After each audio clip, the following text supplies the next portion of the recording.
D G I S P R کل بہت جارحانہ موڈ میں تھے، اور ان کی گفتگو جتنی بھی تھی اس کے ہر جملے میں آخر میں جو بات واضح ہو رہی تھی، جو سامنے نظر آ رہی تھی، اور جس کو وہ بار بار فخر سے بیان کر رہے تھے کہ ہم نے اپنا احتساب کر لیا ہے، خود احتسابی فوج نے سب سے پہلے ہم نے اپنی صفوں کو درست کیا ہے، یعنی ہمارے درمیان جو غدار تھے یا جن لوگوں نے اپنی ذمہ داریوں کو نہیں نبھایا، جن لوگوں کی irregularities کی وجہ سے نقصان ہے 9 مئی کا واقعہ ہوا، یا جن لوگوں نے فوج کی آڑ میں، یعنی فوج کے نام کو استعمال کر کے فوج ہمارے اداروں کو نقصان پہنچایا، تو ہم نے ان لوگوں کے خلاف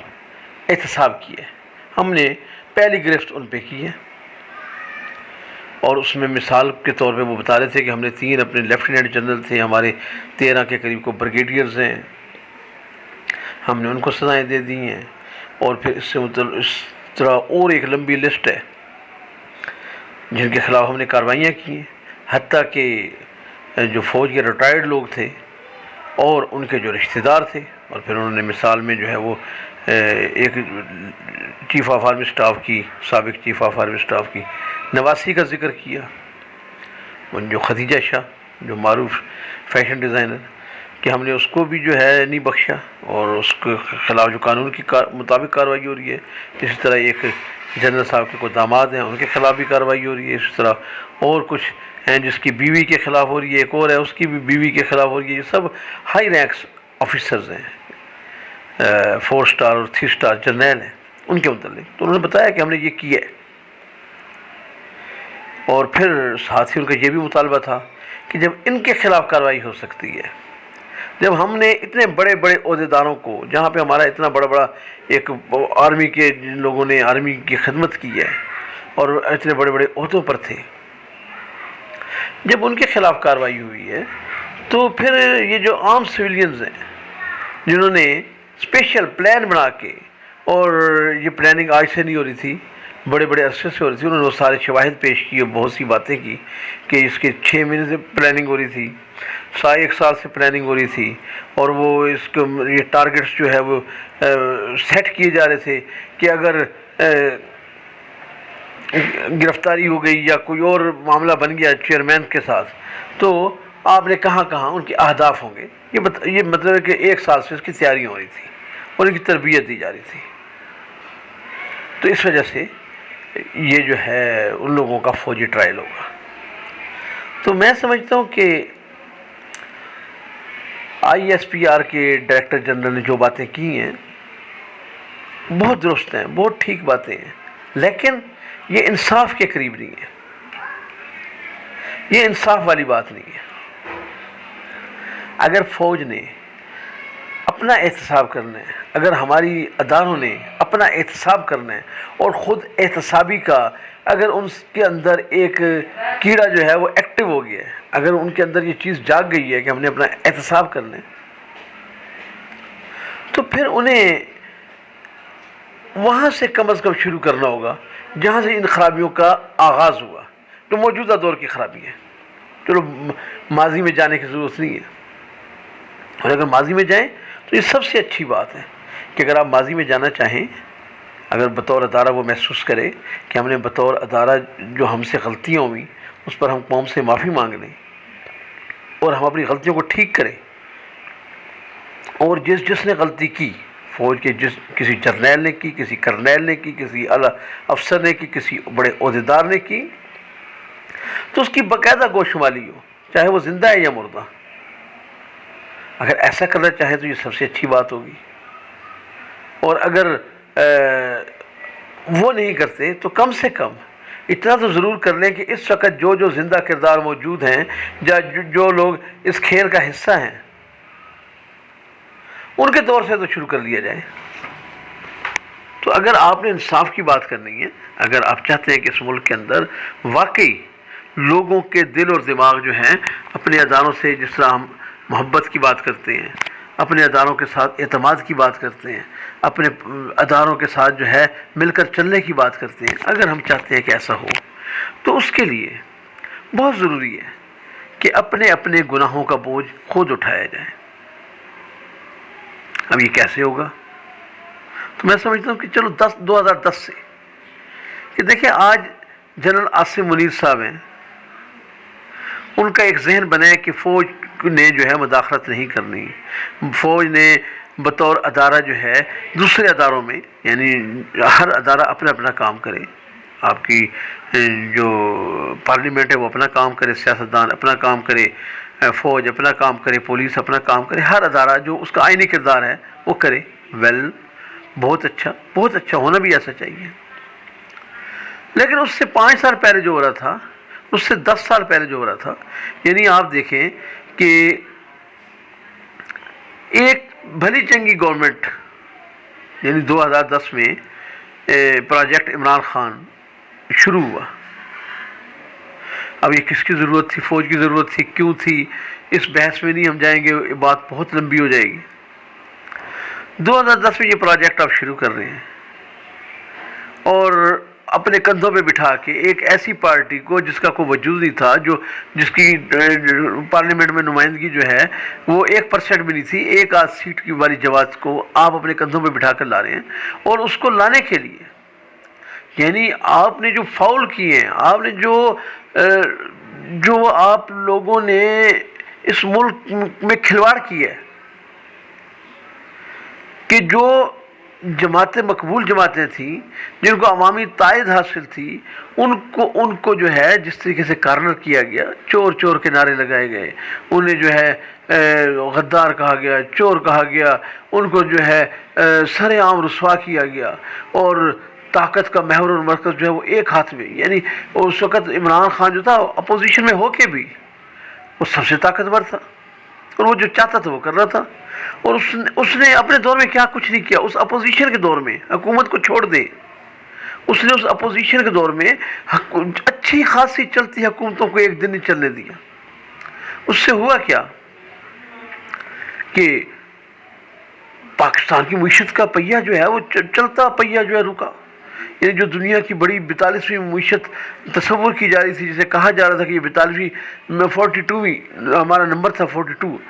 وہ اتنی بڑی نمبر والی جو معیشت تھی، اور ملک کے اندر کتنے ترقیاتی کام ہو رہے تھے، سب کو پتہ ہے، وہ یکدم سب کو بٹھا دیا گیا، صرف کس لیے کہ ایک شخص کو لے کر آنے۔ اس شخص کے لیے جو ہے کتنے لوگ بے روزگار ہوئے ہوں گے، کتنے لوگوں کے کاروبار خراب ہوئے ہوں گے، کتنے پاکستان کا GDP کتنا نیچے آیا ہوگا، کتنا گروتھ ریٹ نیچے آیا ہوگا۔ ان باتوں کو چھوڑ دیں، بہت کچھ ہوا اس ملک کے اندر، آپ اسے لے آئے۔ اب عمران خان کو آپ نے جس طریقے سے بھی طاقت میں لے کر آئے، اس کے کچھ عرصے بعد آپ کو دوبارہ اختلاف ہو رہے ہیں اس کے ساتھ، اور پھر وہی کھیل رچائے جا رہے ہیں کہ پہلے عمران خان کو لانے کے لیے نواز شریف کو ٹارگٹ کیا گیا، نواز شریف کو عبرت کا نشان بنایا گیا۔ نواز شریف اور زرداری جو پاکستان کی پہلے اور دوسرے نمبر کی بڑی پارٹیاں تھیں، ان کو جو ہے کھڈے لائن لگایا گیا۔ اگر ان جماعتوں کو کھڈے لائن لگانا بھی تھا، اور اگر ان جماعتوں کی کارکردگی سے لوگ خوش نہیں تھے، اگر اس جماعت کے علاوہ کوئی تیسری جماعت نے آنا تھا، بالکل آنا چاہیے، تیسری بھی جماعت آئے، چوتھی بھی آئے، 5ویں بھی آئے، 8ویں بھی آئے، ضرور آئے، کیوں نہ آئے، بہت ساری جماعتیں آئیں، اپنا اپنا کام کریں۔ لیکن اس میں اداروں کا تو کوئی کام نہیں بنتا کہ وہ انہیں اپنے کندھوں پر بٹھا کر لائیں، اور انہیں لانے کے لیے کتنے لوگوں کا خون بہا دیں، کتنے لوگوں کو ذلیل کر دیں، کتنے لوگوں کی زندگیوں کو جو ہے وہ آپ داؤ پہ لگا دیں، کتنے لوگوں کی اور ان کے خاندانوں کی زندگیوں کو جو ہے آپ ان کا زندگی اجیرن بنا دیں، آپ ان کی زندگی کو خطرات بڑھا دیں، آپ انہیں جیلوں میں ڈال دیں۔ کیوں ڈال دیں؟ یہ ایک بہت بڑا سوال ہے، اور آج عمران خان اس سٹیج سے گزر رہے ہیں۔ آج جو عمران خان نے کل کیا، آج عمران خان کو بالکل ویسا ہی نشانہ بنایا جا رہا ہے، آج اس کی پارٹی کو برباد کیا جا رہا ہے، اس کی پارٹی کو توڑا جا رہا ہے۔ کل کوئی اور نشانہ ہوگا، عمران خان کو معافی مل جائے گی، کل کوئی اور نشانہ ہوگا۔ تو میں سمجھتا ہوں کہ اگر آپ نے، ہمارے اداروں نے اگر احتساب کرنا ہے تو وہ اس چیز کا احتساب کرے کہ وہ کون لوگ تھے جو عمران خان کو آگے لے کر آئے، وہ کون لوگ تھے جنہوں نے اس پاکستان کی بڑی سیاسی پارٹیوں کو زیرو کیا؟ وہ کون لوگ تھے جنہوں نے پاکستان کا اقتصادی پہیہ روک دیا؟ وہ کون لوگ تھے جنہوں نے پاکستان میں 126 دن کا دھرنا دلوایا؟ وہ کون لوگ تھے جن کی شہ پہ عمران خان ہر روز کھڑا ہو کر کہتا تھا کہ امپائر کی انگلی اٹھنے والی ہے؟ وہ کون لوگ تھے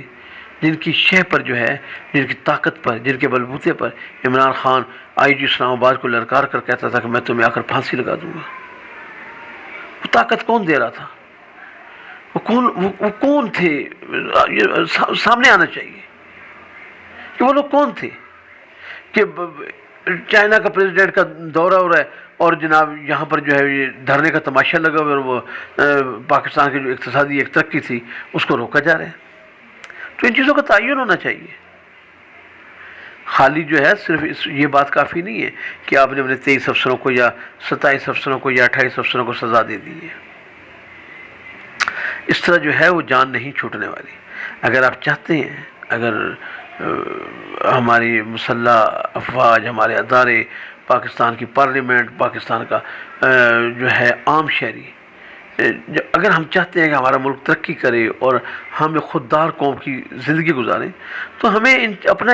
خود کو احتساب کے لیے پیش کرنا ہوگا۔ اور میں سمجھتا ہوں کہ اگر ہماری ادارے جو ہیں خود احتسابی کا اگر عمل شروع اگر انہوں نے کر ہی دیا ہے، تو انہیں اس چیز کا بھی تعین کرنا ہوگا کہ پاکستان کے آئین کو بار بار کون توڑتا رہا؟ کس نے پاکستان کے آئین کو پرزے کیا؟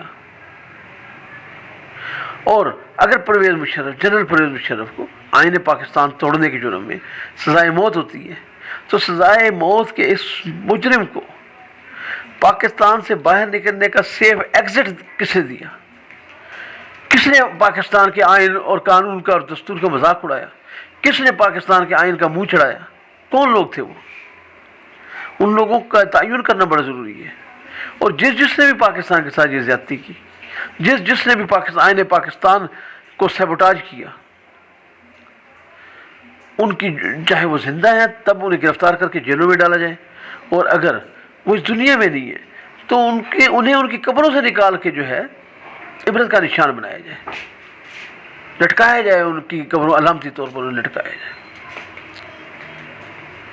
تو یہ ایک سلوشن ہے اس ملک کے اندر، اگر ہم چاہتے ہیں کہ سٹیبلٹی ہو اس ملک کے اندر، جمہوری استحکام ہو۔ جب ہماری جمہوریت کس طرح مستحکم ہوگی؟ جب ہمارے سیاستدان جو ہے بار بار دیکھتے ہیں، انہیں بتایا جاتا ہے کہ آپ کا طاقت کا جو مرکز ہے وہ تو کسی اور جگہ پہ ہے، یہ عوام تو آپ کی طاقت کے مرکز ہے ہی نہیں۔ اور اس کا ہم نے بار بار تجربہ بھی دیکھا ہے۔ ہر 4 سال کے بعد، پہلے باجوہ ڈاکٹرائن چل رہا تھا، اب جو ہے وہ حافظ ڈاکٹرائن آ گیا، کل کو کسی اور کا ڈاکٹرائن ہوگا۔ اس سے پہلے ضیاء الحق کا تھا، پھر مشرف کا تھا، کبھی کیانی کا تھا۔ تو ہر 4 سال بعد کیا اس ملک کو ایک نئے تجربے میں جھونک دیا جائے گا؟ تو یہ تو کس طرح جی، اگر ہر 4 سال کے بعد یا 5 سال کے بعد ہم نے ملک کو جو ہے وہ تجربات، نت نئے تجربات کی بھٹی میں جھونکنا ہے، یہاں پہ شکست و ریخت کرنی ہے کہ ایک کو پاور میں لانا ہے، ایک کو جو ہے ہم نے سزا دینی ہے، تو ان حالات میں مجھے کوئی بتا دیں، دنیا کا کوئی ایسا فارمولہ بتا دیں، کوئی ایسا طریقہ بتا دیں کہ ملک میں جو ہے معیشت کا پہیہ چل سکتا ہے۔ ہر شخص خوف و ہراس میں ہوگا کہ جو آج وہ ہیرو ہے کل وہ ولن ہوگا، جو آج ظالم ہے کل وہ مظلوم ہوگا، آج جو ہے وہ جو طاقتور ہے کل جو ہے وہ کمزور ہوگا۔ تو ایسا تو نہیں ہوتا۔ کسی بھی معیشت میں، کسی بھی ملک میں اگر آپ چاہتے ہیں کہ استحکام آئے، کسی فیملی کو دیکھ لیں کہ خاندان ہے جو بھی کنٹینیوسلی کسی بھی کام کو تسلسل کے ساتھ کرے گا، تو وہاں پہ جو ہے وہ استحکام بھی آئے گا، اسٹیبلٹی بھی آئے گی، خوشحالی بھی آئے گی، لوگوں میں طاقت بھی آئے گی، خود اعتمادی بھی آئے گی۔ لیکن یہاں تو ہر 4 سال کے بعد، ہر 5 سال کے بعد جو ہے وہ نیا تجربہ کہ کسی کو نواز شریف پسند نہیں ہے، تو کسی کو زرداری کا چہرہ اچھا نہیں لگتا، تو کسی کو عمران خان جو ہے وہ زہر کی طرح نظر آتے ہیں۔ تو یہ اختیارات کیسے جو ہے وہ ایک فرد واحد استعمال کر سکتا ہے؟ جو عوام کا اختیار ہے وہ تو عوام کو ہونا چاہیے نا، کہ عوام کو یہ ایک جو ہمارا جمہوری ملک ہے یہاں پر جو ہے اگر کسی نے بھی اقتدار میں آنا ہے، طاقت میں آنا ہے، پاور میں آنا ہے یا حق حکمرانی رکھتا ہے تو اس کو لانے کا اختیار کس کے پاس ہے؟ وہ عوام کے پاس ہے، لیکن عوام تو اس چیز سے محروم ہے۔ اب آپ بات کرتے ہیں خود احتسابی کے نظام کی، تو سب سے پہلے تو آپ کا اپنا مطلب آپ کے اپنی صفوں میں دیکھنا ہوگا، اپنے دائیں بائیں دیکھنا ہوگا کہ ہم نے کیا کیا ہے۔ اگر آپ سمجھتے ہیں کہ آپ بالکل ناک کی سیدھ میں چل رہے ہیں اور آگے چلیں گے تو ٹھیک ہے، اور اگر یہ ہے کہ جہاں پہ آپ کو جو چیز آپ کو اچھی لگ رہی ہو وہی آپ کا ڈاکٹرائن بن جائے، وہی آپ کا فلسفہ بن جائے، وہی آپ کی سوچ بن جائے، اور پوری قوم کو پھر مجبور کیا جائے کہ آپ ہم پیچھے پیچھے چلو، اگر نہیں چلو گے تو آپ غدار بھی ہیں اور ظالم بھی ہیں۔ میں سمجھتا ہوں کہ دیکھیے یہ 102 لوگوں کا ٹرائل ہو رہا ہے اور اس کے علاوہ بھی بے شمار لوگ جیلوں میں پڑے ہوئے ہیں۔ ان لوگوں کا قصور کیا ہے؟ انہیں بتایا گیا، انہیں دکھایا گیا کہ اس ملک کے اندر ایک تیسری طاقت ہے جو بالکل صاف اور شفاف ہے، اور جس نے جو انوسینٹ ہے، جو کوئی گناہ نہیں کر سکتا، جو جھوٹ نہیں بول سکتا، جو اس ملک کے خلاف نہیں کچھ کر سکتا، جو اسلام کا سب سے بڑا علم بردار ہے، اس کی شخصیت کو اس طرح پیٹ کیا گیا اور پھر اس کو طاقتور بھی اتنا ہی بنایا گیا کہ اس نے 126 دن کا دھرنا دیا اور وہ آپ کی پارلیمنٹ پہ، ہماری پارلیمنٹ پہ حملہ آور ہو گیا۔ اس کو کوئی پوچھنے والا نہیں تھا، اس نے ٹیلی ویژن کے سامنے بلڈنگ تھی ریڈ زون میں، اس کی اینٹ سے اینٹ بجا کے رکھ دی، اس کے خلاف بات کرنے والا کوئی نہیں تھا۔ وہ ہر روز کھڑا ہو کر کہتا تھا کہ آج امپائر کی انگلی اٹھے گی اور کل اٹھے گی، اور وہ کہتا تھا کہ میں جو کہتا ہوں میں وہ کر کے دکھا دیتا ہوں۔ یعنی اس کو اتنا اعتماد دیا، اتنا کانفیڈنس دیا، اتنا طاقتور کیا کہ عام لوگوں نے یہی سمجھا کہ شاید یہی اس ملک کا سب سے بڑا مسیحا ہے، اور یہ جو کہہ رہے وہ ٹھیک کہہ رہے۔ لوگ اس کے پیچھے پیچھے چل پڑے، اور جس کا نتیجہ 9 مئی میں سب نے دیکھ لیا کہ ہوا کیا ہے۔ تو اس میں ان لوگوں کا کیا قصور ہے؟ انہیں تو جو بیچاروں کو مسلسل 10-15 سال سے دکھایا جا رہا تھا، ایک شخصیت کو پیٹ کیا جا رہا تھا اور اس کو بت سمجھ کے، ایک طاقتور بت سمجھ کے اس کے پیچھے پیچھے چل رہے تھے، تو وہ تو چل رہے تھے بیچارے۔ تو اس میں ان لوگوں کا کیا قصور ہے کہ انہیں اتنی بڑی سزا دے دی جائے؟ تو میں سمجھتا ہوں کہ ان کو سزا دینے سے پاکستان کا یہ سسٹم ٹھیک نہیں ہوگا۔ اگر ہم چاہتے ہیں کہ اس ملک کا یہ سسٹم ٹھیک ہو تو ہمیں اپنے آئینی حدود میں رہنا ہوگا۔ ہمارا جو آئین میں کردار لکھ دیا گیا ہے ہمیں اس کے مطابق چلنا ہوگا، ہمیں ایک دوسرے کو سپیس دینی ہوگی، اور ہمیں یہاں پر کنٹرولڈ جو ہے انجینئرڈ جو ڈیموکریسی ہے اس سے ہمیں اعتراض کرنا ہوگا، ہمیں اس سے بچنا ہوگا۔ ہمیں یہ چہرہ پسند نہیں اور وہ چہرہ پسند نہیں ہے، ہم نے یہ نہیں کرنا، یہ سب کچھ عوام نے کرنا ہے، کسی اور نے نہیں کرنا۔ تو عوام کو ان کو جب تک حق حکمرانی نہیں ملے گا، جب تک وہ اطمینان کے ساتھ اور اس یقین کے ساتھ کہ وہ اس ملک میں بہت محترم ہیں، بہت باعزت ہیں، اور اب کوئی ایسا نہیں ہوگا کہ انہیں ادھر کالر میں سے پکڑ لے یا گریبان میں سے آ کر پکڑ کے میڈیا کے سامنے اور کروڑوں لوگوں کے سامنے کمرے میں انہیں وہ تھپڑ مارے اور انہیں گھسیٹنا شروع کر دے اور جیلوں میں ڈال دیں۔ تو اس طرح تو اعتماد نہیں آئے گا۔ اگر ہم چاہتے ہیں کہ ہمارا ملک جو ہے ایک جو جسے ہم کہتے ہیں کہ اسلامی فلاحی اور طاقتور اور باعزت مقام حاصل کرے دنیا میں، تو اس کے لیے ہمیں جو ہے اپنا کردار ادا کرنا ہوگا۔ اور یہ جو جس قسم کی ہم یہ دعوے کر رہے ہیں، جس کی ہم باتیں کر رہے ہیں کہ ہم نے اپنا خود احتسابی کر لی اور ہم نے باقیوں کا بھی احتساب کرنا ہے، تو ایسا نہیں۔ پہلے اپنا خود احتسابی جہاں سے اس ملک میں بگاڑ آیا ہے وہاں سے پکڑنا ہوگا، اس جڑ کو پکڑنا ہوگا، اس جڑ کو ختم کرنا ہوگا، قوم سے معافی مانگنی ہوگی۔ جس نے بھی گناہ کیے، اگر سویلینز نے کیا، سیاستدانوں نے کیا، وہ معافی مانگے، اگر ہمارے اداروں نے کیا، ہماری افواج نے کیا، ہمارے ملک کے فوجی سربراہوں نے کیا، وہ اپنی غلطیوں کی معافی مانگے، اور اس ملک کو جو ہے بالکل اسی طریقے سے چلائیں، اس نیچرل طریقے سے چلائیں جس طرح جو ہے دنیا میں جو ایک رواج ہے، جو ایک سسٹم ہے، اس کے مطابق چلیں تو انشاءاللہ پھر اس طرح کی یہ ہر 4 سال بعد بحران نہیں آنے والے، یہ اس طرح کی جو ہے ڈیسٹیبل نہیں ہونا، ہم نے اس طرح کے جو ہے تماشا نہیں بننا، ہم نے اس طرح کے جو ہے لوگوں کے سامنے ہمارا مذاق نہیں اڑایا جانا، ہم نے ایک دوسرے کو غدار نہیں کہنا، ایک دوسرے کو چور نہیں کہنا۔ تو اس کے لیے ہمیں چاہیے کہ ہم ایک دوسرے کا احترام کریں۔